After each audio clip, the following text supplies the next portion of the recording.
आज का हमारा विषय है खिलजी वंश के अति लघु प्रश्नोत्तर।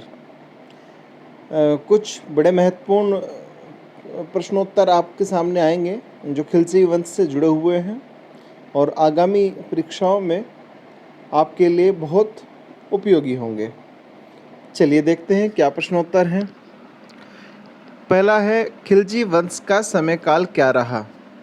खिलजी वंश का समयकाल सन 1290 से 1320 तक रहा। नेक्स्ट, खिलजी वंश का संस्थापक कौन था?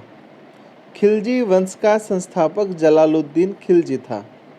ध्यान रखिए, जलालुद्दीन खिलजी और अलाउद्दीन खिलजी, इसमें भ्रम हो जाता है, तो लेकिन संस्थापक थे जलालुद्दीन खिलजी। खिलजी वंश का अंतिम शासक कौन था? खिलजी वंश का अंतिम शासक मुबारक खिलजी था। सुल्तान बनने के समय जलालुद्दीन खिलजी की क्या उम्र थी? ये ध्यान रखिए कि खिलजी वंश की स्थापना जिसने की थी उस सुल्तान की उम्र क्या थी। ये बड़ी महत्वपूर्ण है क्योंकि वो उम्र थी उनकी 70 वर्ष। मलिक छज्जू कौन था? मलिक छज्जू बलबन का भतीजा था और कड़ा एवं मानिकपुर का इख्तदार था और मलिक छज्जू ने बड़ा महत्वपूर्ण विद्रोह किया था, इसलिए इनका नाम आता है। अलाउद्दीन खिलजी का समयकाल क्या रहा? महत्वपूर्ण, अलाउद्दीन खिलजी के शासनकाल का समयकाल जो था वो 1296 से 1316 रहा। करीब 20 साल शासन उन्होंने किया। दिल्ली सल्तनत का पर सर्वाधिक आक्रमण किसके हुए? जब दिल्ली सल्तनत के सभी सुल्तानों का बात करें तो सबसे ज़्यादा आक्रमण किए मंगोलों ने दिल्ली सल्तनत पर सर्वाधिक आक्रमण किए। नीचे आते हैं, नशीले पदार्थों पर रोक किसने लगाई? नशीले पदार्थों पर रोक सुल्तान अलाउद्दीन खिलजी के द्वारा लगाई गई। अलाउद्दीन खिलजी के आक्रमण के दौरान किस गौरवमयी रानी ने जौहर किया? चित्तौड़ की रानी पद्मिनी ने 1600 स्त्रियों के साथ जौहर किया।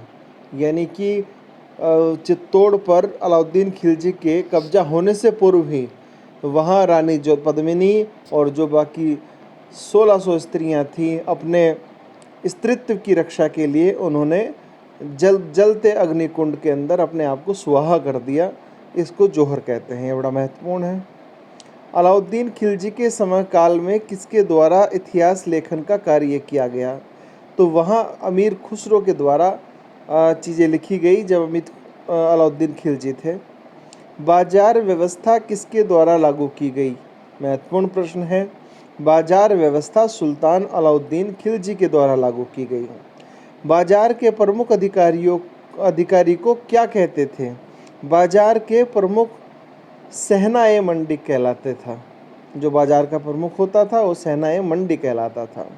बाजार व्यवस्था का सर्वोत्तम अधिकारी कौन होता था, अर्थात क्या कहलाता था? जो बाजार व्यवस्था का सर्वोच्च अधिकारी था, जो संपूर्ण साम्राज्य की व्यवस्था को बाजार की देखता था, बाजार व्यवस्था का सर्वोच्च अधिकारी दीवाने रियासत कहलाता था।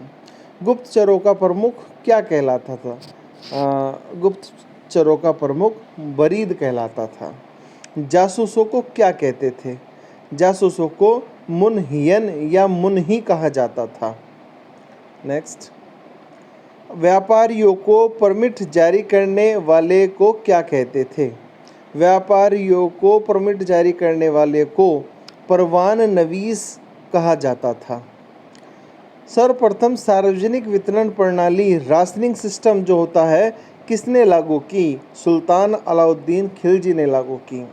सैनिकों को नगद वेतन देना किसने शुरू किया? सुल्तान अलाउद्दीन खिलजी ने शुरू किया। हाजी मौला ने किसके विरुद्ध विद्रोह किया? अलाउद्दीन खिलजी के विरुद्ध विद्रोह किया। किन लेखकों ने रानी पद्मिनी का वर्णन किया? अमीर खुसरो, सुलेमान, मलिक मोहम्मद जायसी ने किया। अलाउद्दीन खिलजी को भाग्यवादी व्यक्ति किसने कहा? अमीर खुसरो और इसामी ने कहा। अलाउद्दीन खिलजी ने कौन सी उपाधियां ग्रहण की? अलाउद्दीन खिलजी के द्वारा यामीन उन खिलाफत एवं सिकंदर ए सानी की उपाधि ग्रहण की गई। खिलजी के रणथंबोर आक्रमण के दौरान वहां का शासक कौन था?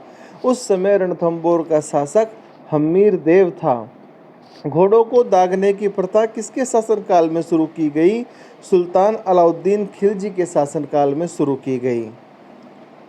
नेक्स्ट, किस सुल्तान ने स्वयं को खलीफा घोषित कर दिया? सुल्तान मुबारक शाह खिलजी के द्वारा स्वयं को खलीफा घोषित किया गया। सुल्तान अलाउद्दीन खिलजी ने कैसे कार्यक्रमों पर रोक लगाई? सुल्तान द्वारा सार्वजनिक कार्यक्रमों पर रोक लगाई गई। अलाउद्दीन खिलजी दिल्ली की गद्दी पर कब बैठा? सन 1296 में बैठा।